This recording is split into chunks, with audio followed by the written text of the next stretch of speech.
Il faut des trucs pour le générique. En fait, il va falloir s'enregistrer 5-10 minutes en train de dire de la merde. C'est pas un peu abrupt? Ce sera moins...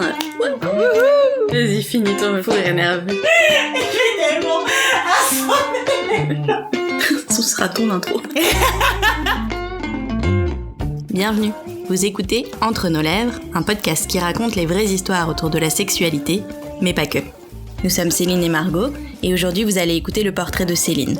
Céline a 27 ans, et avec elle nous avons discuté de la sexualité des enfants, des Sims, et des petits losanges d'humeur au-dessus de la tête, de comment se reconstruire après des événements traumatisants, du culte autour de la pénétration, mais aussi, surtout, de liberté.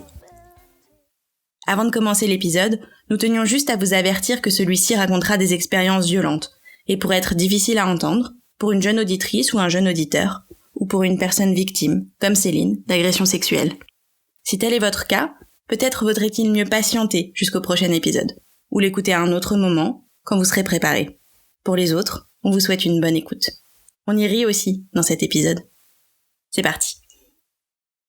Ma première question pour toi, c'est: est-ce que ça te plaît d'être une femme ? Ouais, ça me plaît. J'en suis fière même. Et j'en suis d'autant plus fière que j'ai pas toujours voulu être une femme en fait. Pendant longtemps, et franchement depuis aussi loin que je m'en souvienne, j'aurais préféré être un garçon. Moi j'ai longtemps intériorisé que la vie c'était plus facile quand t'étais un petit garçon quoi. Je pense que ça vient déjà un peu de mon éducation. Je pense que c'était complètement involontaire de la part de mes parents. Mais mon père, en tout cas, surtout, il m'a vachement élevée en me disant... moi, j'ai une personnalité assez... et ce, depuis que je suis toute petite, hyper extravertie. Je suis là, je prends de la place, je parle fort, je ris fort, je suis pas discrète. Et ouais, j'ai toujours été comme ça. Et mon père m'a souvent dit... sois discrète, apprends à rire moins fort. Quand j'étais plus grande, c'était dis pas de gros mots, une femme c'est poli, une femme ça se tient droite. Et ça a souvent été sois pas comme ça, je te le dis pour toi, parce que ça va t'attirer des problèmes. Et moi j'ai longtemps intériorisé que ma personnalité, elle convenait pas à mon genre un peu. Et si t'avais été un garçon, ça aurait été différent ? Bah ouais, je pense. Si j'avais été un garçon... il m'aurait pas embêté parce que je parle fort, parce que je suis casse-cou, parce que je ris fort. Enfin, je pense que juste lui, il se faisait l'idée des filles et des femmes comme des êtres élégants, posés, doux. Et toi, c'est l'image que t'as d'une fille ? Moi, non. Pas du tout. Et c'était quoi pour toi être féminine, par exemple ? Moi, je me suis jamais dit, être féminine, c'est ça. Je sais pas, moi, quand je vais dire d'une fille qu'elle est féminine, pour moi, ça va être un compliment. Et ça va être plus dans le sens où je vais la trouver belle, où je vais la trouver rayonnante et où je vais trouver qu'elle s'assume et tout. Enfin, mais peu importe ce qu'elle renvoie ou ce qu'elle dégage, pour moi, c'est plus une question de s'assumer en tant que femme, en fait. Et du coup, est-ce que tu sais si tes parents, ils étaient heureux d'avoir une fille ? Ouais, mon père, il voulait vraiment avoir une fille. Enfin, par exemple, je m'appelle Céline, mon père, depuis qu'il a 15 ans, il sait qu'il va appeler sa fille Céline. C'est rigolo. Mais mon père, c'est quelqu'un qui avait hâte d'être papa. Et je pense qu'il s'imaginait qu'il aurait peut-être plus de proximité avec une fille. J'en sais rien, mais en tout cas, je sais qu'il voulait une fille, quoi. Et ma mère, c'est marrant, elle voulait un garçon. Tu sais pourquoi ? Ouais, elle était folle de mon père, elle voulait un mini mon père. C'était quoi leur rôle à tes parents dans la famille ? Quel rôle ils occupaient, chacun ? Moi, j'ai jamais eu la sensation que l'un ou l'autre s'occupait plus de moi ou que l'un ou l'autre s'occupait plus de la maison. Après, ma mère, elle a arrêté de travailler quand on est né avec ma sœur. Donc ma mère était à la maison. Donc je pense qu'à ce moment-là, elle faisait plus de tâches peut-être ménagères. Mais mon père rentrait quand même tôt, c'est mon père qui faisait les courses, mon père faisait aussi à manger, mon père s'occupait aussi de nos devoirs. Et moi, toute ma vie, c'est mon père... je sais pas, qui m'emmenait en voiture chez mes copines, si j'étais en soirée, à 1h du matin, il fallait venir me chercher, c'est mon père qui venait, enfin, je connais pas, en tout cas, mieux, peut-être pareil, mais dans le genre engagement et présence pour les enfants, mon père, il fait partie des modèles, quoi, je pense. C'est un modèle que tu voudrais reproduire ? C'est comme ça que toi, t'as envie d'avoir ta famille ? C'est dans ces rôles-là que tu t'identifies pour plus tard ou...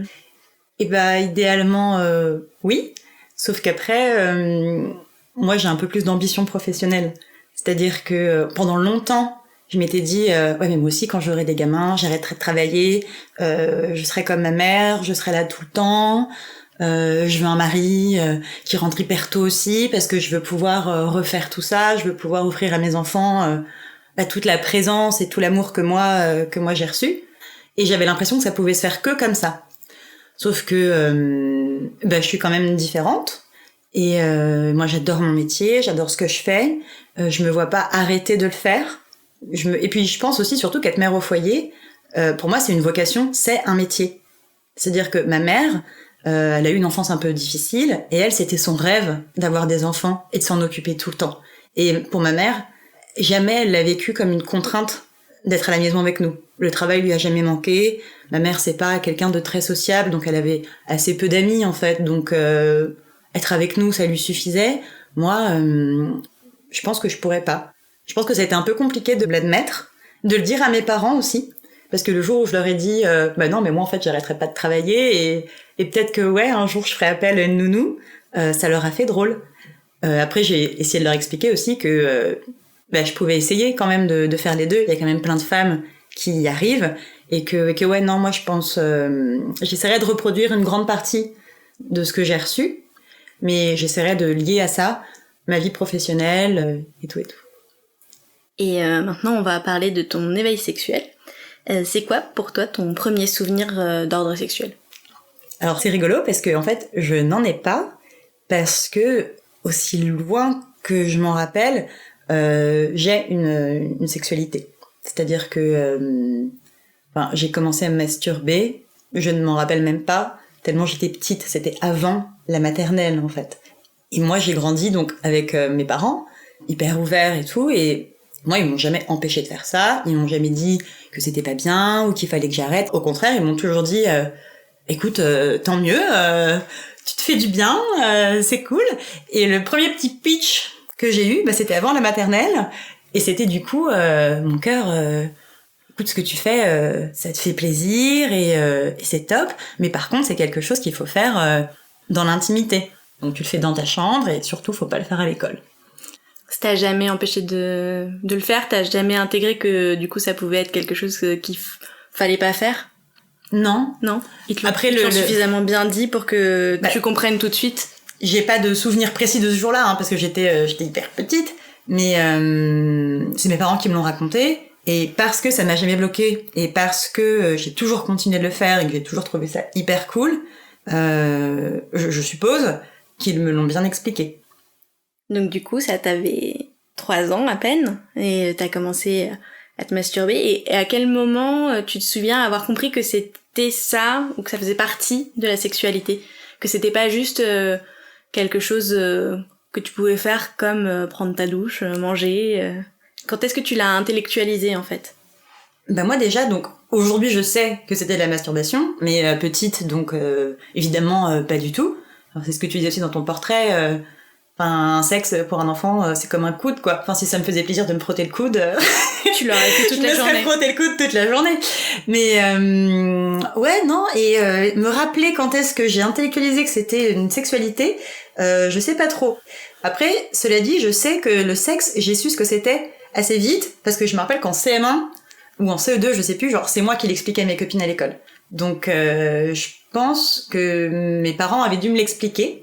Et je crois que si, je savais que après me masturber, c'était quelque chose lié à la sexualité, parce que je me rappelle, c'était une réflexion que je me faisais, de me dire ce que je suis en train de faire. Si c'est du sexe, c'est-à-dire qu'il y a plein de gens qui le font, c'est-à-dire qu'il y a peut-être d'autres gens qui font ça. Je sais pas, je voyais pas ma sœur le faire, je voyais pas mes parents le faire, je voyais personne le faire, mes parents me disaient que c'était bien, et je me disais, est-ce que je suis pas la seule du monde à faire ça? Et t'as toujours été libre de leur parler de sexualité? Ouais, toujours. J'ai toujours pu leur poser plein de questions. Ils y répondaient? Ouais, mes parents n'ont jamais... Souvent, quand je décris le personnage de mon père, je pense qu'il est tellement extraordinaire que c'est hyper abstrait pour plein de monde. Et souvent, je fais l'analogie avec Viggo Mortensen dans Captain Fantastic. Tu vois, il avait une façon, je trouve, très adulte de parler à ses enfants et de leur expliquer les choses telles qu'elles étaient, mais avec les bons mots. Pareil, pour faire le parallèle toujours avec ce film, il y a un moment où il sort, il est complètement à poil devant ses enfants, et puis même devant d'autres personnes et tout, et je pense que la nudité au sein d'une famille, ça peut choquer beaucoup de monde. Moi, je sais, par exemple, que toute ma vie, j'ai vu mes parents à poil. Mes parents se baladent à poil dans la maison, ma sœur et moi, c'est pareil. Même aujourd'hui, j'ai 27 ans, mes parents me voient toujours nue, y a pas de problème. En fait, je pense que plus que des conversations aussi, c'est une énergie que tu renvoies. Enfin, moi, j'ai vraiment grandi dans une famille où vraiment on était ouvert sur tout et où il y avait vraiment aucun tabou, on pouvait se parler de tout. Même mes petites histoires d'amoureux à l'école, de j'ai fait un bisou avec la langue, je rentrais, je leur racontais. Et à part du coup toutes ces questions de masturbation, à partir de quand t'as commencé à t'intéresser au fait de faire l'amour? Bah pareil, j'en ai pas trop de souvenirs. Cela dit, moi je tenais des journaux intimes. Et des fois ça m'amuse de les relire. Et c'est vrai que quand je lis mes journaux, des fois j'ai 10 ans, je parle de sexe. Et je me rappelle un jour, j'étais amoureuse d'un mec de ma cité. Enfin, moi, je devais avoir... c'est ça, moi, j'avais 11 ans, lui, il devait avoir 14 ans, et je savais qu'il était amoureux d'une autre fille et tout, et me dire, mais de toute façon, je pourrais jamais sortir avec lui parce que je suis trop petite et je suis pas en âge de faire l'amour, et peut-être qu'il fait l'amour avec elle. Donc, je sais pas si je me projetais faire l'amour avec lui, mais en tout cas, j'avais conscience qu'un couple, ça faisait l'amour et que moi, j'étais trop petite pour le faire. Mais je savais que ça allait être un truc cool.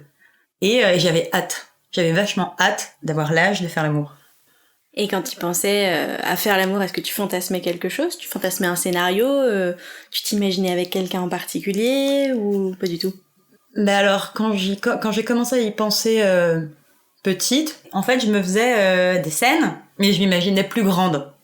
Donc, je me disais, je sais pas, t'es amoureuse de Jensen Ackles dans Dark Angel ou de Max dans Roswell, dans la trilogie du samedi. Tu vois, ce genre de trucs. Donc en fait, je me faisais des scènes avec des acteurs comme ça, et je me projetais à quand j'aurais leur âge et que je serais grande et que je ferais l'amour avec eux. Mais du coup, c'était quelque chose typiquement du fantasme. Et du coup, tu me parles de séries télé, et c'est des séries télé qu'est née ton image, tes représentations de ce que ça allait être le sexe? Ouais, je pense en grande partie. Je regardais beaucoup de séries, beaucoup de films, je lisais beaucoup de livres. Donc forcément, tu te fais une certaine image du sexe. Toujours positive. Bah oui, toujours positive, évidemment. Enfin voilà, le sexe dans les séries, dans les films, c'est toujours beau, quoi. Les gens s'aiment, les gens font l'amour, c'est passionné, on se plaque contre les murs, elle jouit en 3 minutes, il est rentré, elle crie. Enfin, t'as l'impression que c'est le truc le mieux du monde, qui se fait le plus facilement du monde, easy peasy. Et non, aussi, je me faisais... mais pareil, putain, mais j'étais petite. Le dimanche soir, sur M6, il y avait des films érotiques. Et moi, j'avais la télé dans ma chambre. Je dormais dans la même chambre que ma sœur. Et j'attendais que ma sœur s'endorme et que mes parents aient bien fermé la porte du salon pour pouvoir me mater le film érotique et tout. Enfin, tu sais, j'y repense, mais j'avais 10 ans. L'angoisse. Ça te faisait quelque chose? Ouais, je me masturbais devant. Du coup, maintenant, on va parler de ta première fois. Et je voulais te demander comment ça s'était passé. Alors, ma première fois, j'avais 15 ans. Après, ma première fois, c'est compliqué. En fait, elle est énormément définie par un truc qui m'est arrivé beaucoup plus tôt. Je venais d'avoir 13 ans. C'était ma rentrée de 4e. C'était les vacances de la Toussaint, je me rappelle. Et il faisait nuit tôt. Avec une copine, on voulait sortir un soir et mes parents étaient pas du tout au courant. Je devais dormir chez elle et donc on sort et comme c'était un peu loin, on décide de prendre le bus. Et dans le bus, on se fait emmerder par des mecs et on a paniqué. On est sorti à l'arrêt juste après. Et du coup, ils nous ont suivis et ils nous ont violés. Et ils étaient combien? Ils étaient 4. Est-ce que tu te souviens un peu de ce à quoi ils ressemblaient et ce qu'ils ont dit, s'ils ont dit quelque chose? Je me rappelle qu'ils étaient 4. Je me rappelle qu'ils étaient blancs. Est-ce que tu te souviens de leur âge? Tu saurais un peu... Ils étaient plus vieux que vous? Ouais, mais en fait, je saurais pas dire, tu sais, je me rappelle pas de leur visage. Franchement, demain, je les croise dans la rue, je les reconnais pas. Je dis ça, mais si ça se trouve, mon cerveau se réveillerait et d'un coup je les reconnaîtrais. Mais là aujourd'hui, je suis incapable de m'en souvenir. En fait, c'est marrant. Essayer de se rappeler de ça, moi je l'assimile vachement à, tu sais, quand tu travailles le matin, t'as fait un rêve, tu te rappelles de ton rêve, t'essaies de t'en souvenir, mais en fait tu te souviens de flashs, tu te souviens de sensations, parce que tu ressens quand tu rêves et tout, des sentiments, des trucs que t'as pensé, mais c'est décousu. C'est presque abstrait. Tellement abstrait que j'ai quand même passé longtemps à me demander si c'était vraiment arrivé ou pas.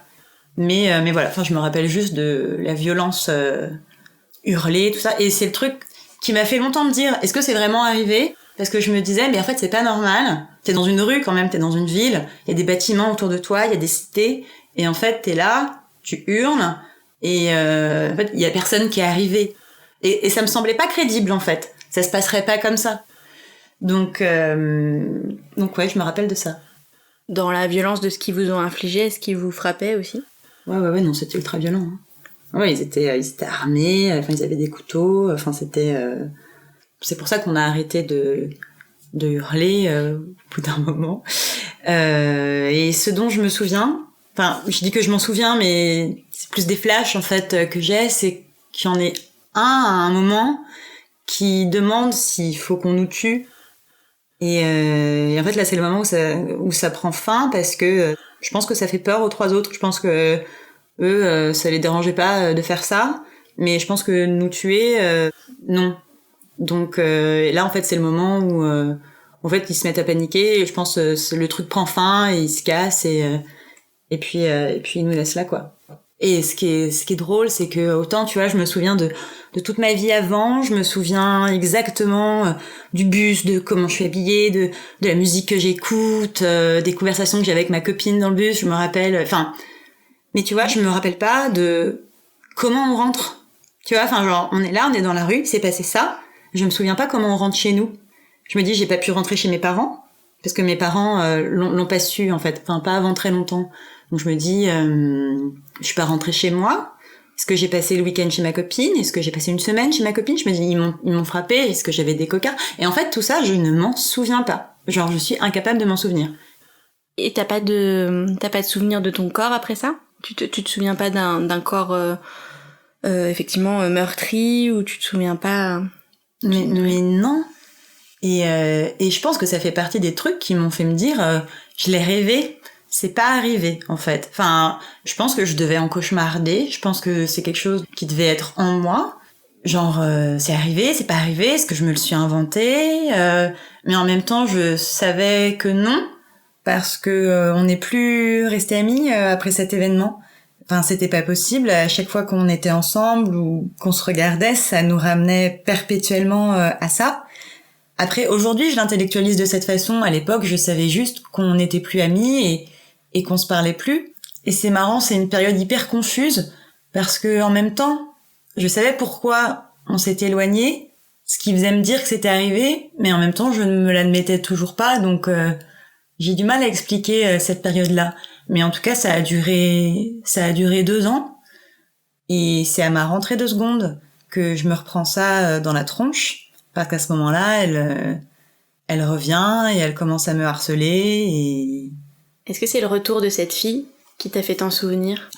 Ouais, c'est ça, c'est quand elle est revenue. Elle m'écrit constamment, elle me laisse des messages vocaux en me disant qu'elle fait des tentatives de suicide et que c'est ma faute. Que c'est ma faute parce que ce jour-là, les mecs dans le bus, c'était soi-disant après moi qu'ils en avaient.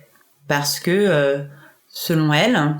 moi j'ai été réglée très tôt, j'ai été réglée à 10 ans, et moi à 13 ans j'avais déjà le corps d'une femme, j'avais de la poitrine, j'avais des hanches, je faisais beaucoup plus vieille que mon âge, et je pense qu'elle avait besoin de blâmer quelqu'un, et cette personne c'était moi.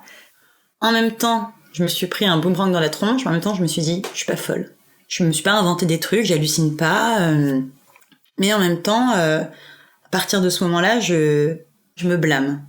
C'est-à-dire qu'à partir de là, ce qui est arrivé, c'est ma faute.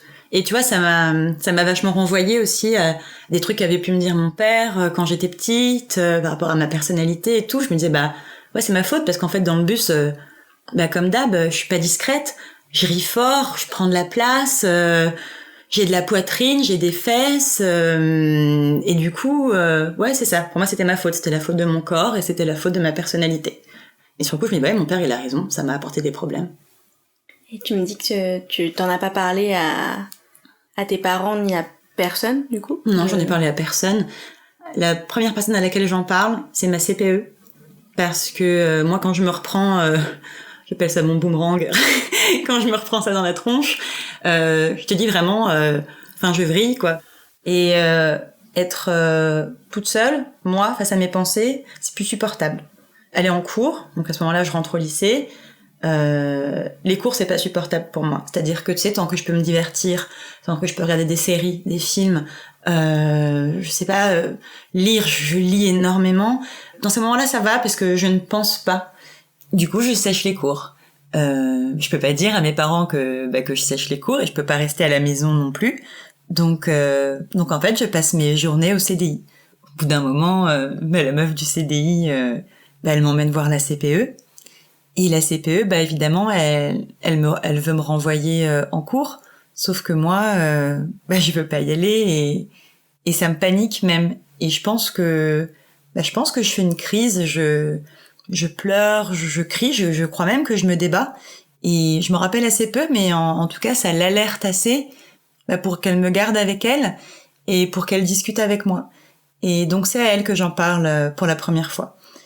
Et du coup, elle m'a laissé sécher les cours. Elle m'a laissé rester au CDI tout le premier trimestre, mais elle m'a prévenu que les absences, elle pourrait pas les effacer de mon bulletin, qu'elles apparaîtraient forcément et que mes parents seraient mis au courant.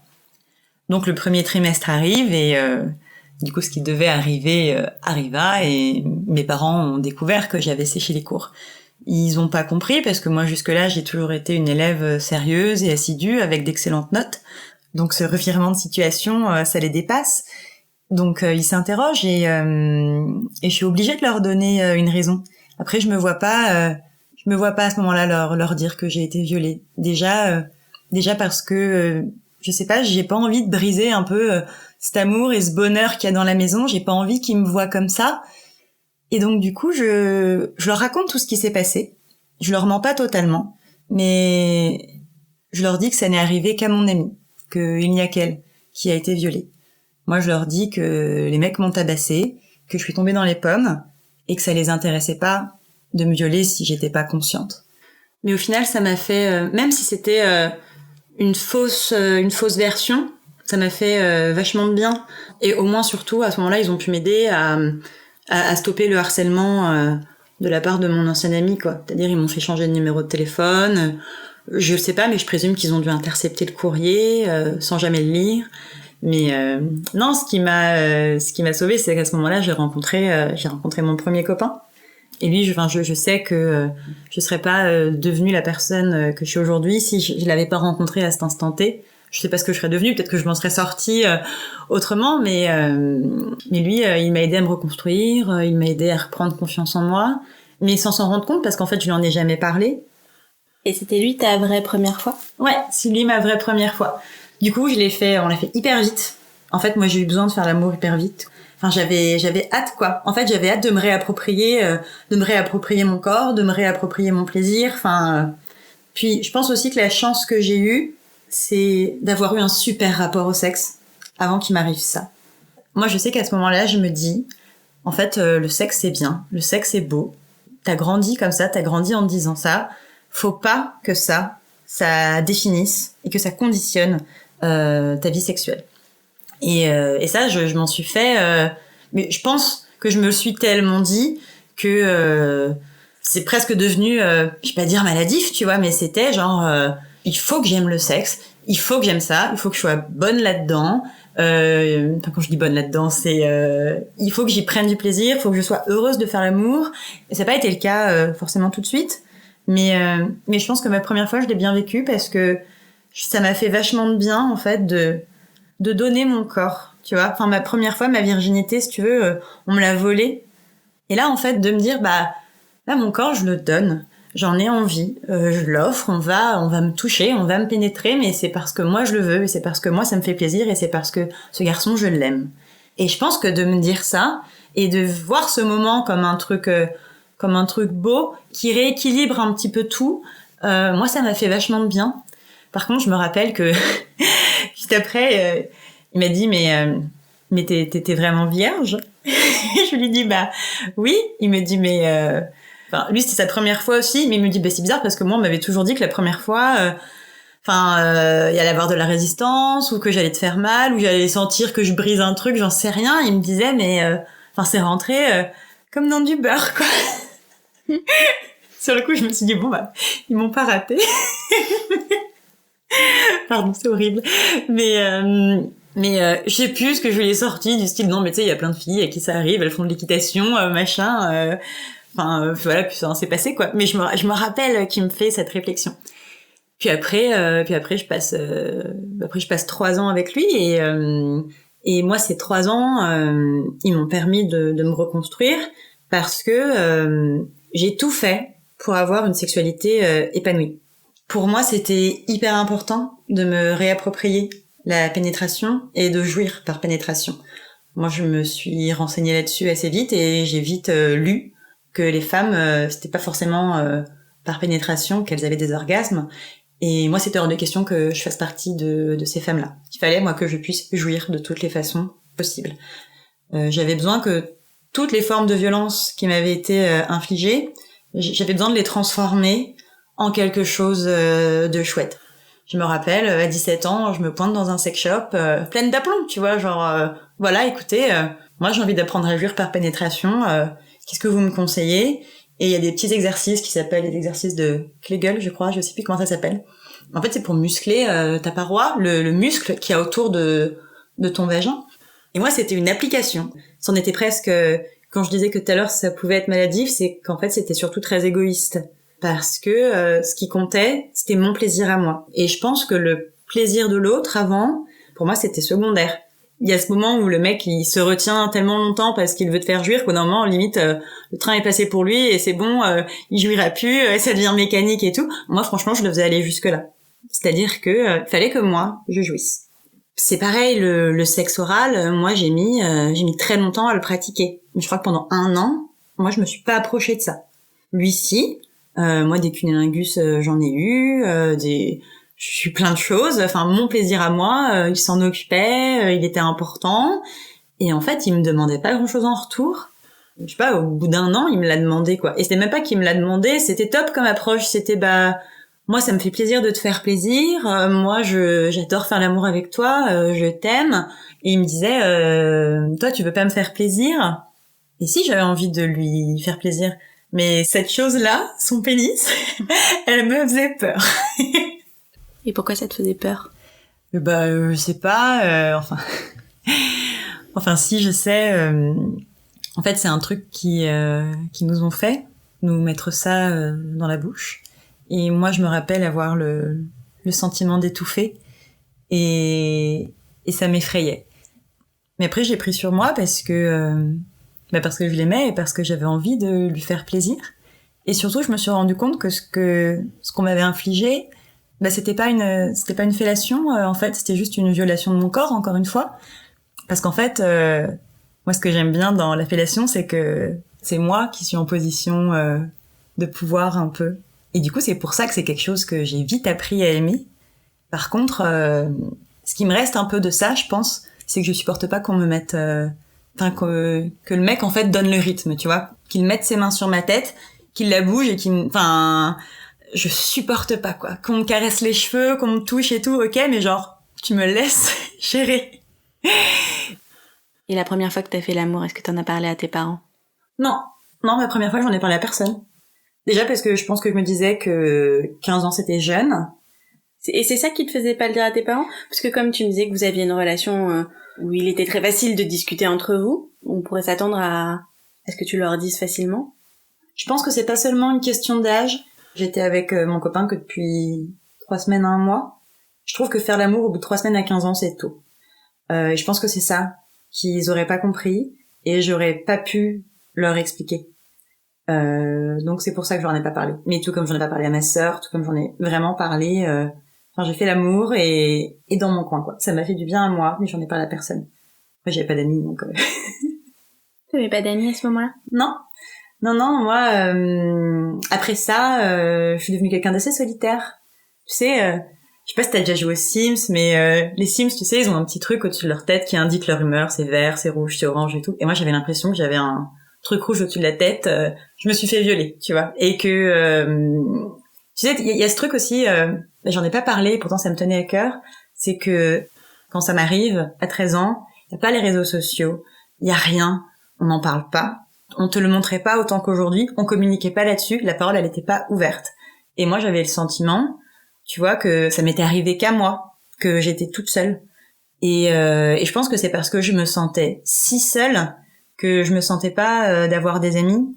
Ma première vraie amie, je l'ai, j'ai 17 ans. Moi, de 13 à 17 ans, j'ai pas d'amis. Et la vraie version, du coup, quand est-ce que t'en parles à tes parents? La vraie version, je suis obligée d'en parler à mes parents quand j'ai 19 ans. Parce qu'en fait, je me suis fait violer une deuxième fois. J'avais donc 19 ans. Et je rentrais chez moi un soir à la gare du Blanc-Ménil. Il était pourtant tôt, il était 19h, c'était en plein été.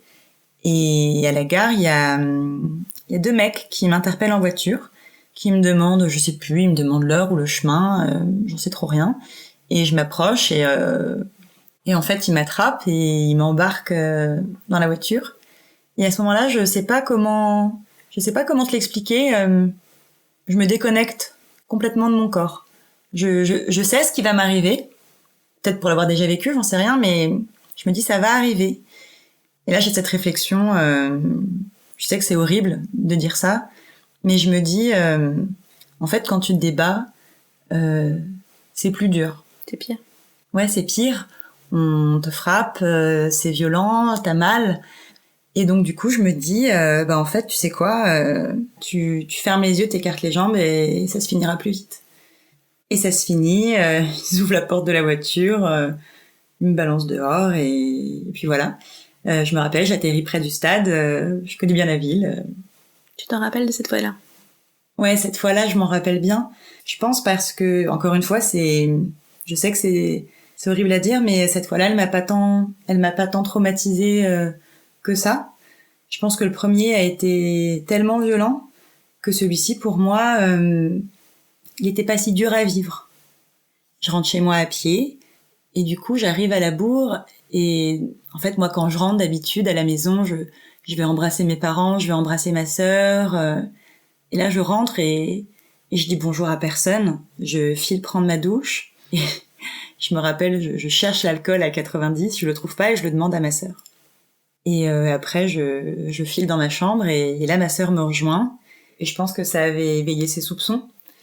Et là, elle me confronte. J'ai pas trop envie de lui dire, mais elle insiste et je finis par craquer et lui dire que c'est arrivé. Et là, elle me dit par contre, il faut aller en parler aux parents. Après, ce que j'ai pas dit, c'est que ma sœur, entre-temps, je lui avais raconté ce qui m'était arrivé quand j'avais 13 ans. Et cette fois, elle voulait pas mentir à mes parents. Puis moi, je pense que j'avais plus envie de leur mentir non plus. Et donc, on va dans le salon.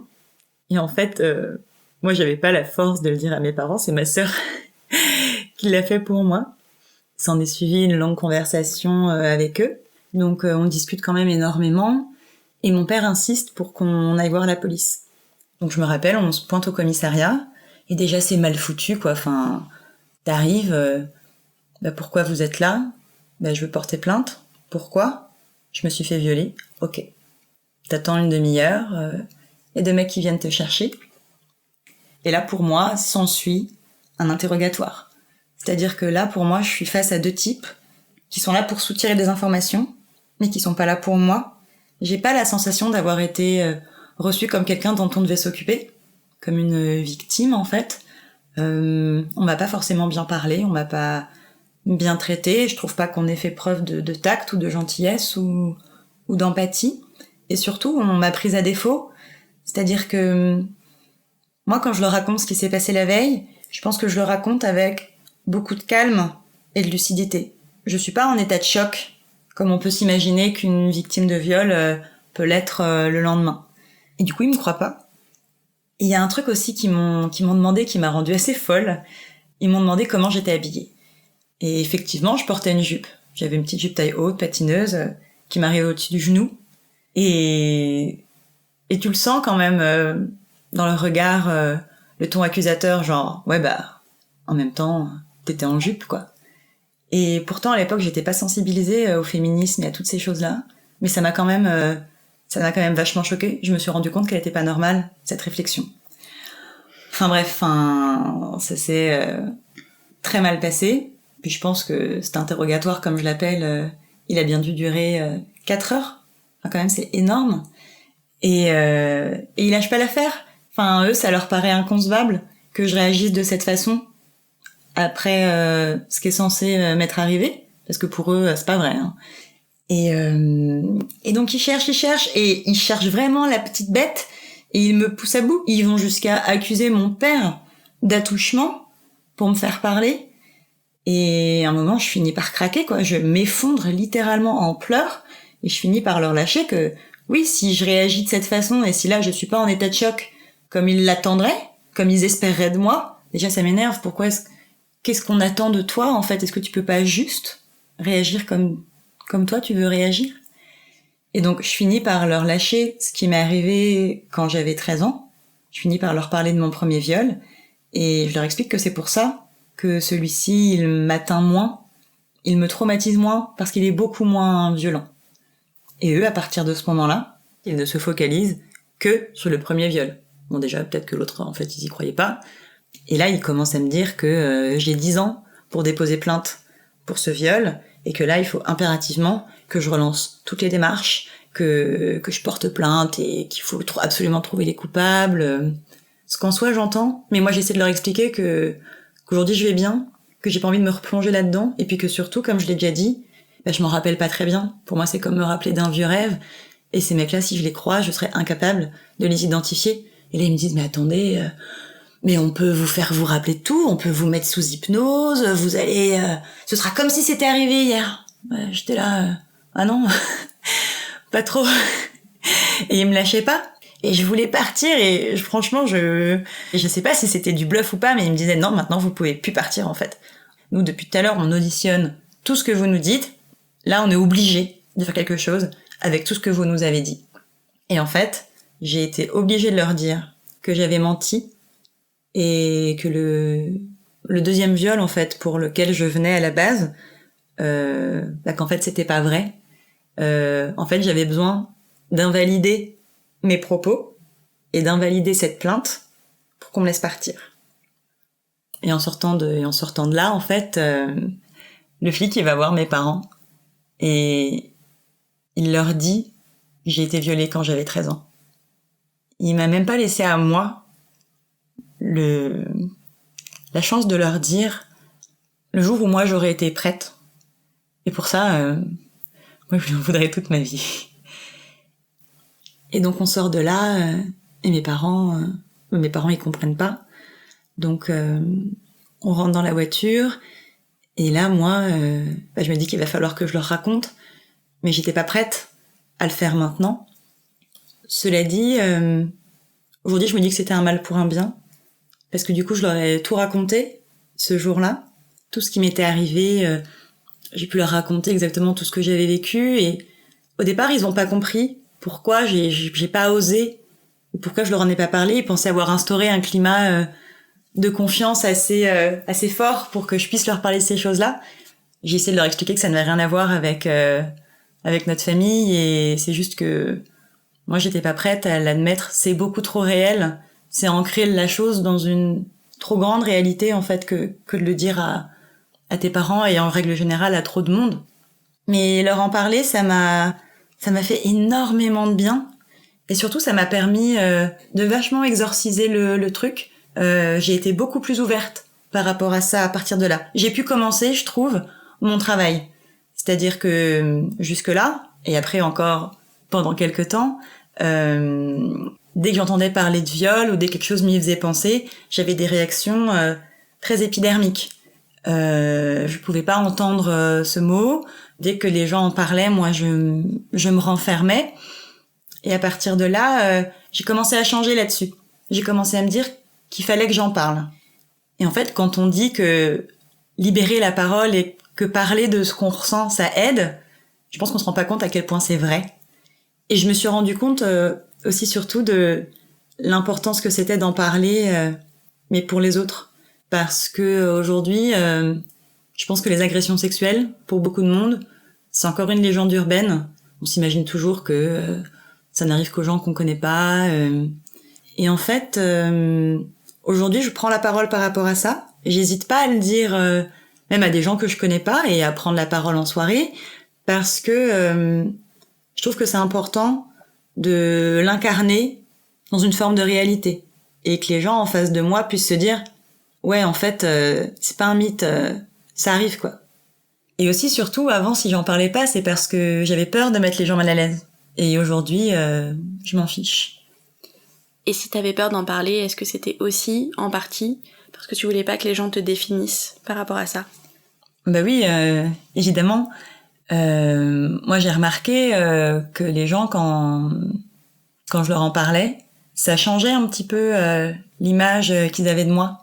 Je sais pas à quel point ça l'a changé, ou à quel point moi, je me l'imaginais, mais en tout cas, j'avais l'impression que dès que quelqu'un était au courant, il voyait sur ma tête la pancarte fille violée avec un petit losange rouge et tous les warnings en mode fille à problème. J'emploie l'expression fille à problème parce que c'est un truc qui est revenu avec des garçons que j'ai connus après. En fait, quand j'en parlais à mes copains, j'ai remarqué que ça changeait pas mal notre relation. C'est-à-dire que par exemple, si jamais j'étais pas bien, et souvent parce qu'ils avaient fait un truc pas cool, ils se remettaient pas du tout en question. C'était automatiquement ma faute parce que forcément moi j'allais pas bien. Attends, je suis une fille qui a été violée, évidemment j'ai des problèmes psychologiques, donc évidemment ça va pas, et ça peut pas être de leur faute. Donc je dis pas que c'était toujours de la leur, mais en tout cas ça biaise, je trouvais que ça altérait l'image qu'ils avaient de moi. Et ça a été le cas avec tous? Quasiment, sauf le dernier, je dirais. Après, je sais pas si c'est parce que lui, il était différent, ou si c'est parce que moi, j'étais différente. Les gens nous définissent aussi beaucoup selon l'image qu'on leur renvoie et la façon dont on se définit nous-mêmes. Et je pense que ce dernier garçon que j'ai connu, lui, il m'a pas vu comme ça parce que moi, c'était une période de ma vie où je me voyais plus comme ça. Ça y est, mon petit losange, il était vert, donc il y avait plus de raison de me définir selon mes viols.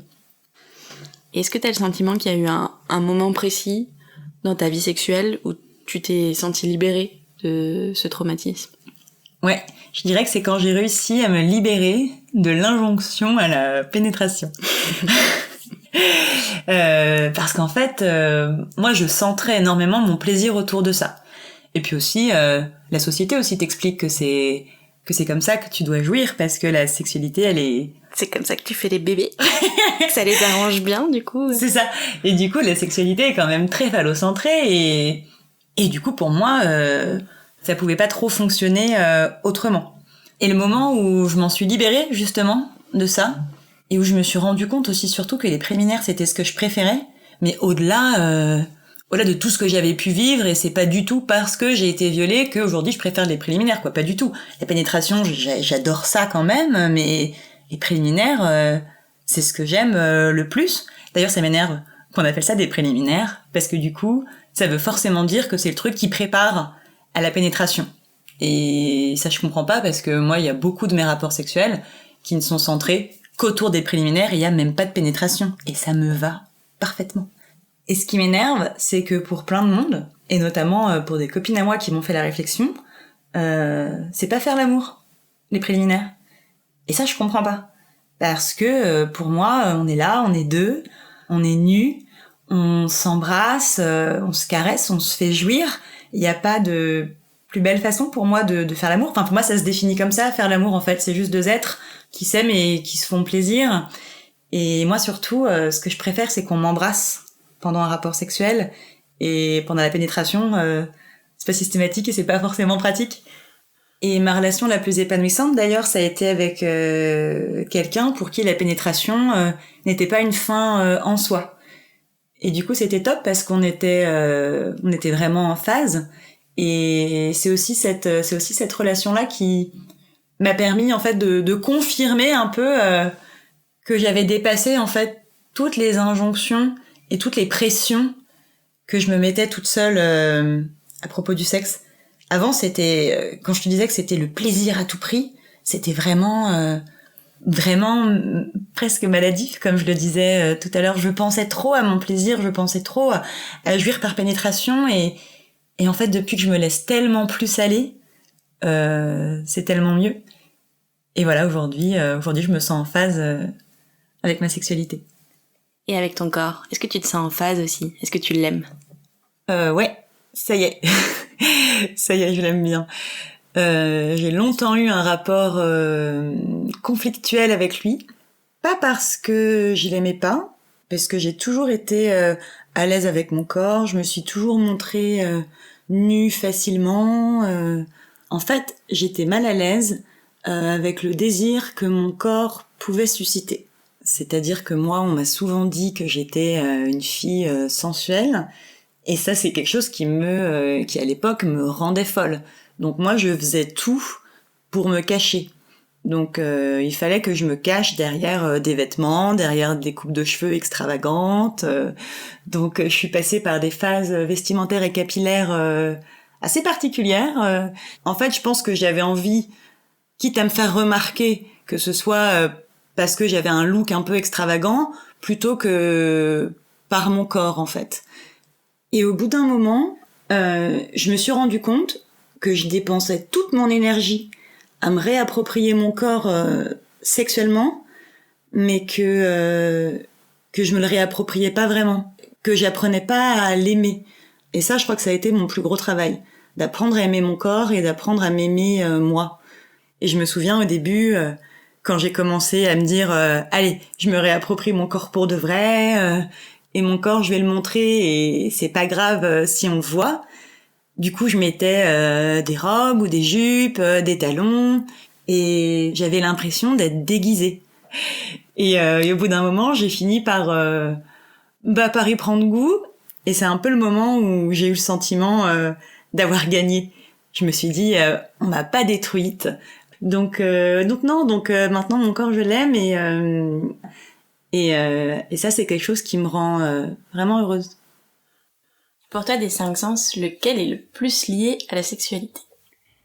C'est marrant parce que c'est une de nos questions préférées. J'arrive pas trop à y répondre parce que je trouve que ce qui est marrant avec le sexe, c'est que c'est le seul truc en fait qui réunit les 5. Moi, je vois pas d'autre chose qui regroupe les 5 sens.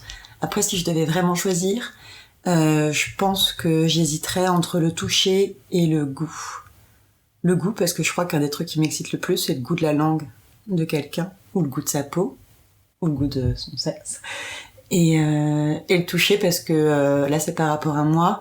Moi, ce qui me fait le plus partir, c'est qu'on me caresse, mais pas forcément le sexe, quoi. Les jambes, les bras, le ventre, la poitrine, ça fonctionne bien chez moi. Et tu me disais tout à l'heure que pendant longtemps ton viol avait défini qui tu étais. Et aujourd'hui, est-ce que tu as l'impression que la sexualité épanouie que tu arrives à avoir définit qui tu es? Oui et non.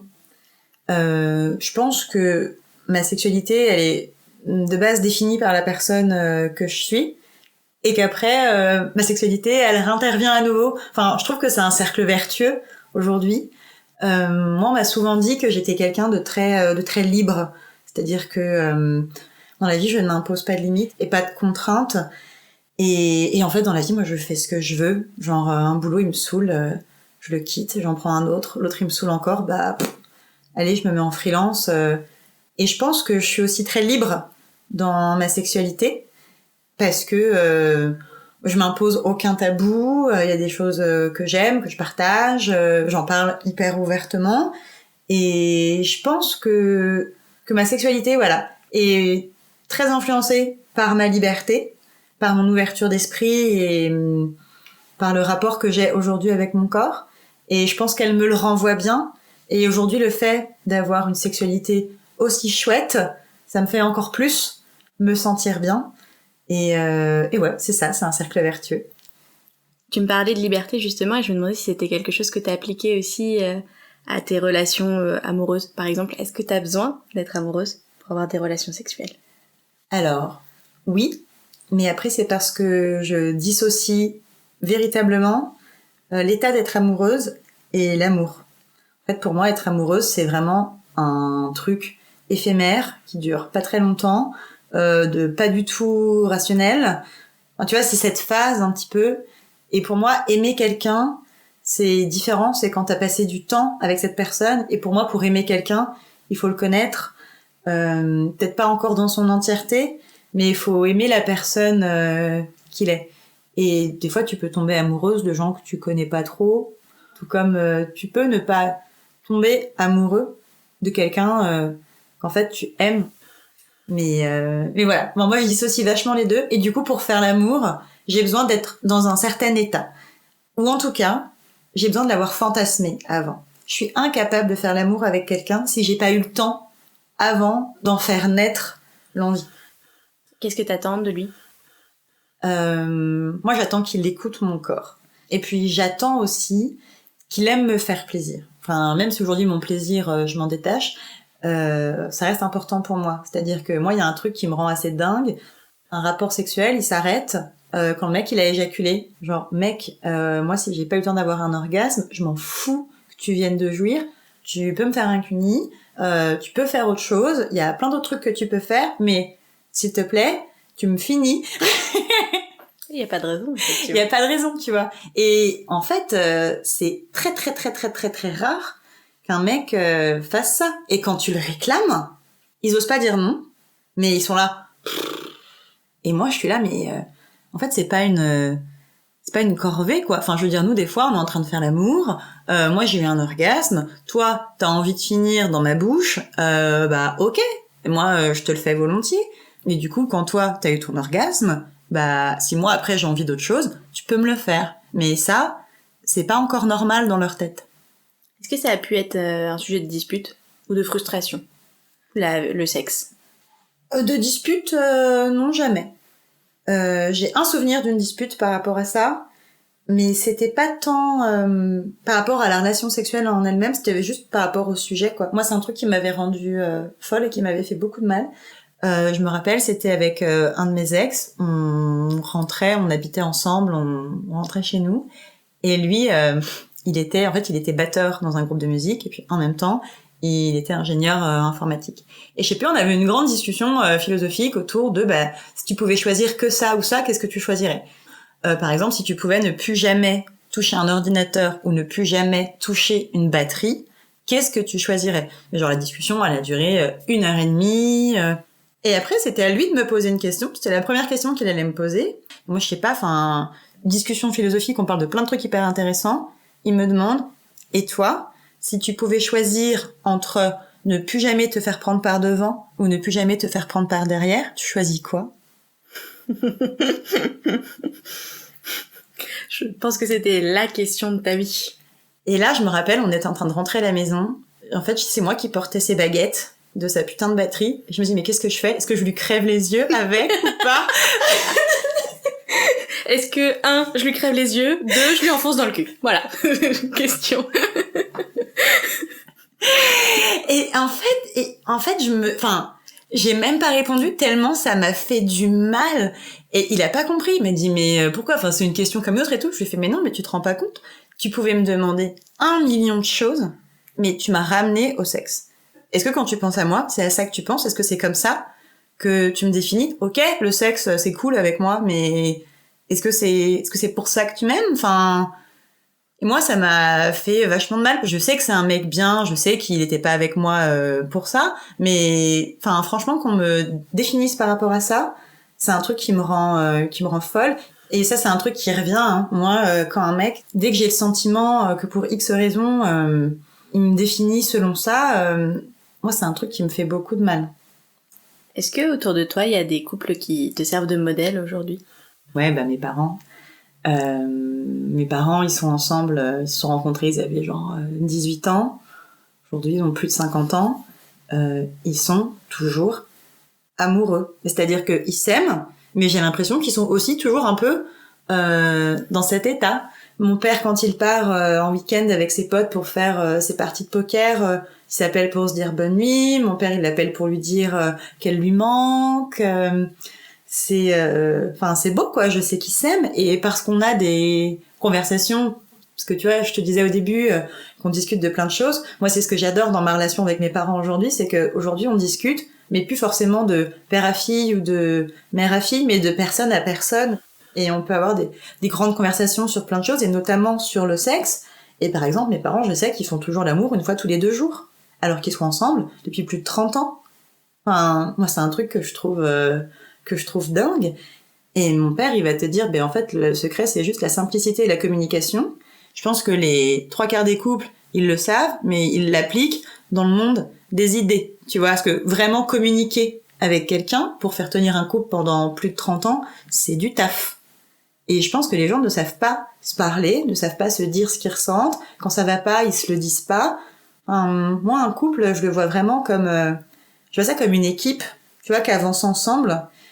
Et moi, j'aimerais bien rencontrer la personne avec laquelle je vais passer ma vie et que je peux appeler comme mon partenaire de vie, tu vois. Parce que j'ai conscience que l'état d'être amoureuse, il va probablement passer. Mais après, j'ai envie d'être avec quelqu'un que j'aime dans son entièreté et avec qui je vais pouvoir faire ma vie, sur qui je vais pouvoir compter, qui pourra compter sur moi. Et juste, genre on est une équipe, quoi.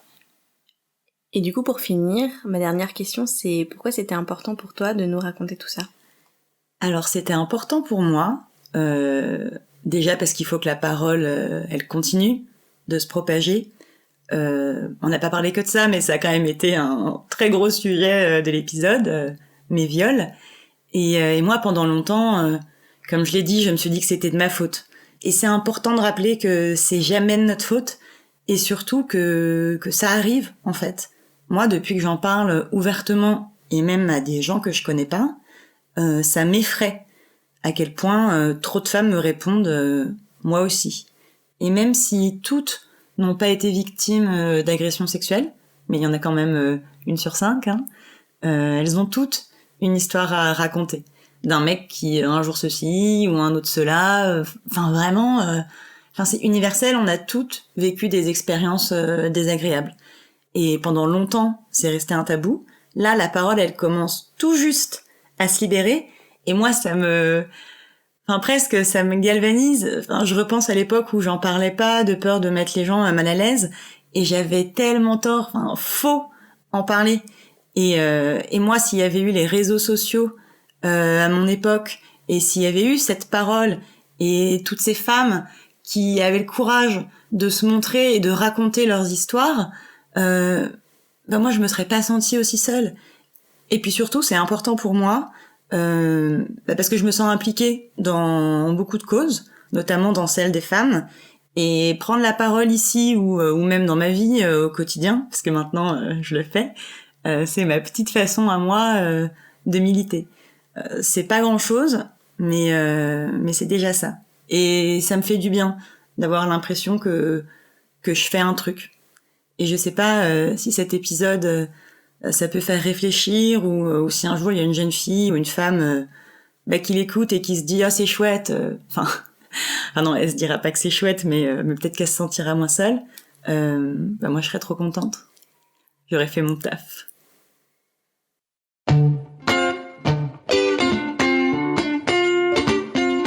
Merci à toutes et à tous d'avoir écouté cet épisode d'Entre nos lèvres. Pour ceux qui ressentiraient le besoin d'en discuter, nous vous conseillons d'en parler à vos parents, à un ami, à un conseiller scolaire ou une personne de confiance. Vous pouvez aussi, bien évidemment, nous écrire à hello@entrenoslèvres.fr. Et pour ne pas rater le prochain épisode, pensez à vous abonner ou à nous suivre sur Instagram, Facebook et Twitter @entrenoslèvres ou sur notre site internet entrenoslèvres.fr où nous écrivons aussi. N'oubliez pas non plus de vous inscrire à notre super newsletter. Tous les 15 jours, à l'annonce du nouvel épisode, on partage avec vous 5 chouettes recommandations, des livres, des films, des articles, tout ce qui nous a plu ou touché ces derniers temps. Promis, c'est cool. Ah, et la musique du générique a été composée par Martin de Boer. Allez, on se retrouve le 6 septembre pour notre première invitée. Bonnes vacances.